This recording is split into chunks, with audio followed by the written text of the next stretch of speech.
Yo, what is good YouTube? I am Richie Kim, and today I'm going to be bringing you all the performance review on the brand new Nike Renew Elevate. Before we get started, if you all enjoy sneaker content just like this, do me a favor, hit that subscribe button down below. But anyways, let's get right into it. As always, starting off with the traction, the Renew Elevate features this multi-directional traction pattern. It's almost herringbone-like, but not really at the same time. It's just like a bunch of waves in like a square formation, kind of. But overall, I'd say, the traction is actually pretty good. If you all are playing on clean courts, you're not gonna have any problems whatsoever. But if you are playing on any, dust, then you should watch out because dust does get stuck in between the grooves on the shoe. And sometimes it can be a pain to wipe off, sometimes it's easy. I guess it really just depends on, how much dust really accumulates onto the bottom of the shoe. But keep that in mind, if you guys are playing on those dustier courts, you will have to consistently wipe. Clean courts, you guys are gonna be able to stop on a dime. The traction was really, really nice when you're playing on those nicer courts. So traction on the shoe, outside of the wiping, was really, really good. So moving on to the cushion, the Nike Renew Elevate is supposed to have full-length Renew, at least I think it is, and it's supposed to have like a dual foam setup, and I'm not exactly sure, how that foam setup is, whether it's, maybe like a regular Phylon on the outside with Renew on the inside, or vice versa, or I really don't know because Nike doesn't state it. But what I can tell you is that the Renew in this shoe feels nothing like what's featured in the KD Trey 5.7 and the Trey 5.8.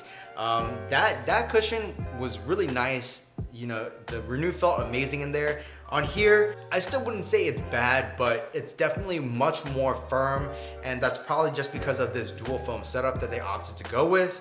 I'm not exactly sure why they, opted for that, but it is what it is, and yeah, it's just not as nice.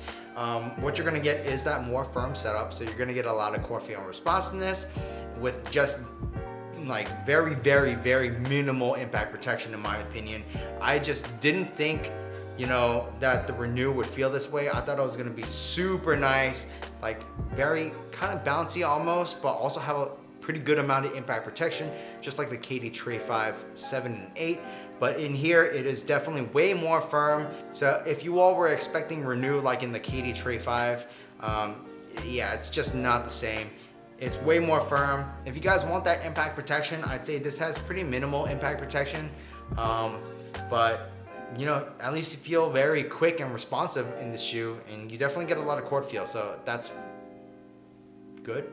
Personally, I don't mind it, but when I heard Renew was in this shoe, I was not expecting it to feel like this. So moving on to the materials on the shoe are definitely, budget feeling. You do have this like mesh, and it's very cheap looking mesh. Although on foot, it feels perfectly fine, and I think it gets the job done just fine, especially for the price. But yeah, from a quality standpoint, the mesh definitely isn't like the best. It's more budget feeling than anything. And you have that mesh pretty much everywhere. As you move towards the back of the shoe, you have the same mesh, but it's kind of, it has more structure. It's backed by foam, and it does do the job just fine. But like I said, just doesn't feel that great quality. And also you do have fuse in the higher wear areas, such as on the toe box right here, and also around where the eyelets are, to make sure that that material doesn't rip. As far as materials go, it's definitely not the most amazing materials featured on the shoe. Everything is pretty cheap feeling, and also this tongue is very, very thin. So materials, not the great, but they do get the job done. So moving on to the fit, I'd say going true to size is your best bet. I am a slightly wide footer, and I went true to size. I feel perfectly fine, honestly. If this was narrow, I could definitely see a lot of problems happening for wide footers, because this swoosh is like this plastic rubber material, and I could definitely see some issues where it kind of just like digs into your foot. But I didn't really have that issue. I didn't have any pinching pain. I didn't have any sharp pains up there. So that's a good sign. And everywhere else, I said that the fit was perfectly fine. There is just a slight dead space up in the toe box area right here where the tongue meets the forefoot materials, but it wasn't really noticeable, especially when I was playing. But it is just something I noticed as the shoe is, just like chilling, I guess. But yeah, overall, I'd say that the fit is pretty good. One area of the fit that I do think may cause a problem for some people, especially if you guys have flatter feet, is on the medial side of the shoe. You do have this rubber that comes up into the shoe right here, and you can actually feel like the bulge on the inside of the shoe. So if you guys don't really have a pronounced arch in your foot, it may get a little bit uncomfortable, but I'm only speculating that because I don't have flat feet. If you guys do have flat feet and you've had that problem, let me know in the comments down below, because I am pretty curious as if this is going to be a problem with that type of feet. For me, I'd say the overall fit was pretty good. So moving on to the support, I didn't have any support problems whatsoever in the shoe. It does have a built-in heel counter with a very like generically sculpted heel area in the back, but you know, I didn't have any heel slippage, so that's a good sign. And as far as forefoot containment goes, I didn't have any side-to-side movement on the footbed. This swoosh does actually kind of act as like a containment piece right here as well, which is pretty cool how they, you know, implemented their own like logo into like support for the shoe, especially in a budget model. I wouldn't say that the shoe has the widest base, but I'd say it's enough to keep you supported laterally as well.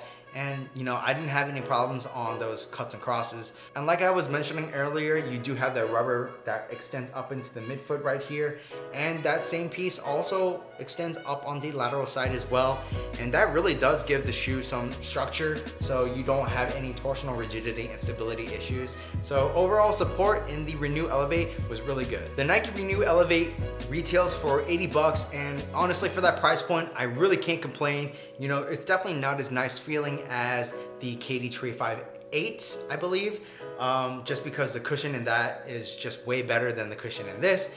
But materials wise, you know, it's definitely, you know, budget feeling. But outside of that, you know, the traction was really nice, the fit was really nice, and also the support was really good in the shoe. So if you all are looking in this price range of, you know, like 80 to 100 bucks, let's say, your choices from Nike at least are basically, you know, like something like this and the KD Tre 5 8, and the trade-offs are going to be the support and the materials and cushion, whereas this has better support but the other shoe has better cushion and better materials. So that's something to think about when you guys are looking at, you know, this model and some other models.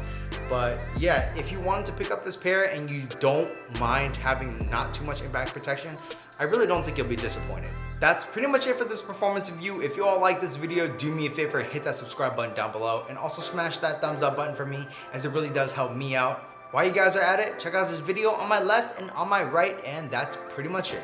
Till next time, peace.